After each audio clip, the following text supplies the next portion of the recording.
one word in key interview that shows Harry's internal conflict according to expert. As Harry discussed the possibility of a reconciliation with William and Kate, he used one word which a body language expert suggested showed his internal conflict. Prince Harry revealed his internal conflict in his interview with CBS. Anderson Cooper, a body language expert, has claimed. Human behavior consultant Greg Hartley spotted what he believed was a mistake made by the prince during the emotional conversation. During the interview, Harry discussed the question that has been on every royal fan's mind, if there is any possibility of a reconciliation with the royal family. The Duke responded, "The ball is very much in their court, but Meghan and I have continued to say that we will openly apologize for anything that we did wrong. But every time we ask that question, no one is telling us the specifics of what we did wrong. There needs to be a constructive conversation, one that can happen in private, that doesn't get leaked." But Mr. Hartley told the Daily Star the word specifics told him all he needed to know about what was going on in Harry's mind. He claimed that Harry's use of the word specifics was an example of the cognitive dissonance, or internal conflict, that the prince was feeling. Mr. Hartley said, "He uses a word that I don't think he should ever use, and that is specifics. In the famous words of Mandy Patinkin, I don't think that word means what you think it means. I don't think he has ever used a specific in anything. So there's more, cognitive dissonance." Cognitive dissonance refers to a mental conflict, when beliefs do not match up with actions, an uncomfortable state of mind where someone holds contradictory beliefs. The Sussexes' lack of specificity has become a running theme of the criticisms leveled against them across various media appearances since they moved to the U.S. One of the more explosive claims made during their 2020 interview with Oprah Winfrey was that a member of the family made a racist comment about the color of Archie's skin before he was born. However, when the couple refused to name the person, they began to receive criticism for the interview, which has since worsened, when Harry appeared to go back on the revelation more recently by stating firmly that his family was not racist. Mr. Hartley also pointed to other instances of apparent cognitive dissonance. He said, "Then he talks about them, the royal family, leaking information. How much more dissonant can you be than saying my family said something bad about me, then writing a damn book and doing a tour about it?" The expert added that Harry took too long answering the question about whether he'd ever be back in the royal family because he had little control over that, claiming the Duke's blinking increased meaning something is going on internally. Harry has said in multiple recent interviews that he hopes for reconciliation with the family, telling Mr. Cooper that while he hasn't recently spoken to William, I look forward to us being able to find peace.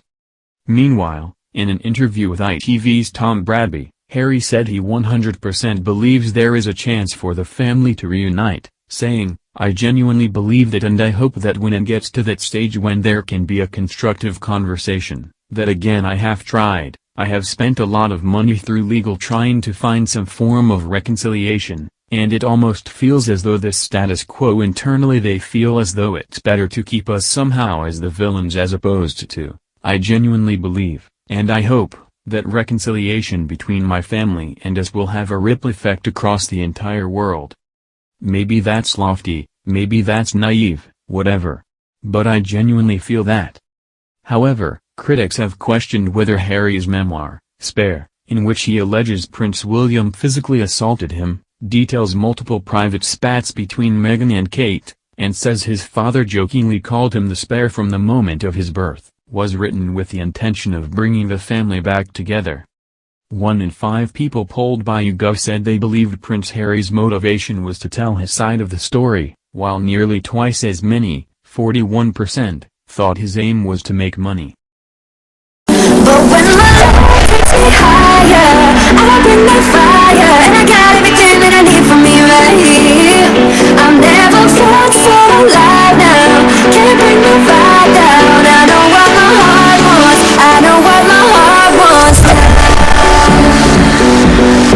I'm everything that I want to be, I figured it out now, that I'm pretty fine just serving me. Can't bring the vibe down.